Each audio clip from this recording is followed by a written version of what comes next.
New and regularly failing Trump spokeswoman Karoline Leavitt was kicked off of CNN yesterday after she would not stop attacking the colleagues of interviewer Kasie Hunt, including Jake Tapper.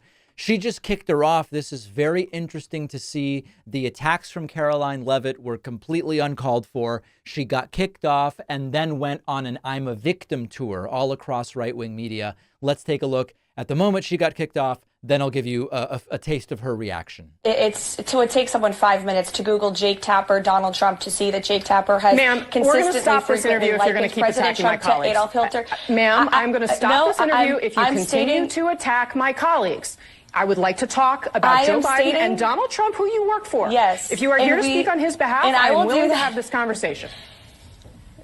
I am stating facts that your colleagues have stated in the past. Okay. Now, I'm sorry, guys. We're going to come back out to the panel. Karoline, thank you very much for your time. You are welcome to come back at any point. She is welcome to come back and speak about Donald Trump, and Donald Trump will have equal time to Joe Biden when they both join us now at later this week in Atlanta. All right. So listen, she did the right thing. They're always going to say that they are the victims. They're always going to say they're being treated unfairly. But Kasie Hunt did the right thing there.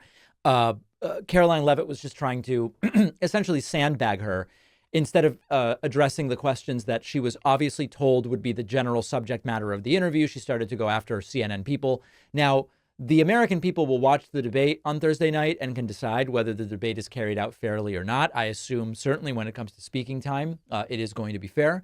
And then we can assess whether the questions are in any way managed to be to the advantage of one candidate or another. But this is part of the media tour that MAGA is doing to reset expectations.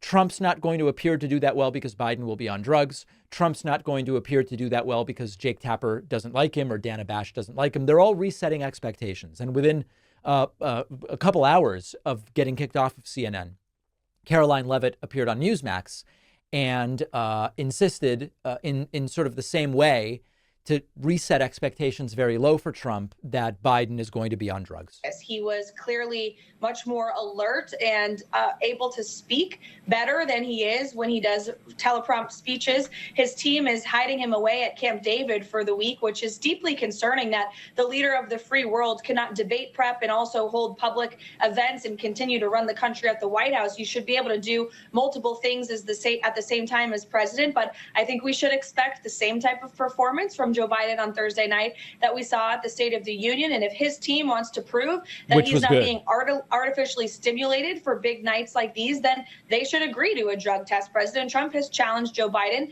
to do that. And why won't he accept it? It's a curious question to ask. So insisting on this, and I still would love to hear from Karoline or from Ronnie Johnson or Ronnie Jackson or whatever he's calling himself at this point. What exactly would be a valid debate steroid that would make someone with cognitive decline perform well?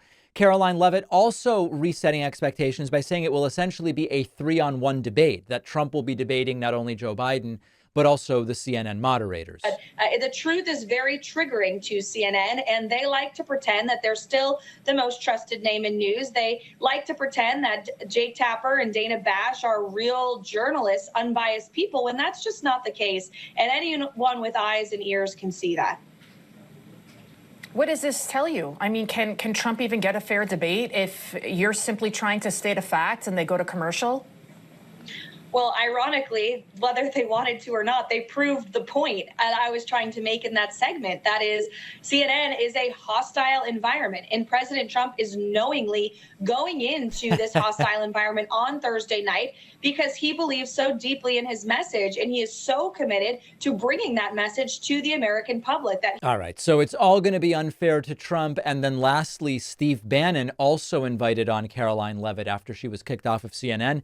And he now has come up with a new reason for Donald Trump to bail on the debate, which is CNN was mean to Karoline. If CNN doesn't apologize to Karoline, then Trump shouldn't debate. I've never seen such disrespect. They have never in the history of television ever taken a national press secretary and treated her with such lack of respect. Kasie Hunt owes you an apology. CNN owes you an apology today.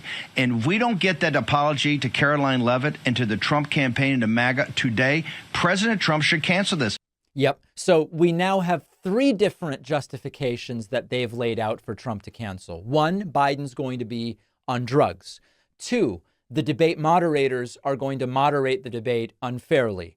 Three, CNN hasn't apologized to Karoline Leavitt. How about showing up and debating? What about that? So MAGA for months has been saying it's Joe Biden who won't show up. It seems abundantly clear that Biden's showing up. The question is Trump going to show up? And then you won't believe how Trump himself is now resetting expectations for the debate. We all know someone who's been the victim of identity theft or accidentally downloading a virus, and it costs time, money, maybe your personal files. And what I've used for years to keep my devices safe from malware is Malwarebytes. I've been using this for years and years before they ever became a sponsor. And it's because Malwarebytes is just the standard. It gets great scores from the independent cybersecurity labs. It's almost always the top choice from consumer tech publications. CNET, for example, just declared Malwarebytes the best malware removal service of 2024. Malwarebytes' expertise and dedication to cybersecurity excellence just sets them apart from the other antivirus companies. They catch all kinds of threats that antiviruses often don't. You get comprehensive real-time protection against a huge variety of online threats, and it will detect and remove existing malware already on your devices as well.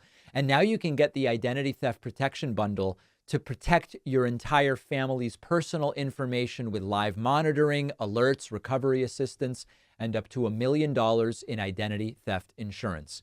Malwarebytes has a special deal only for the David Pakman Show. You can get any Malwarebytes subscription for 50% off. That's half off at malwarebytes.com/Pakman. That's malwarebytes.com/Pakman to get half off your subscription. The link is in the podcast notes.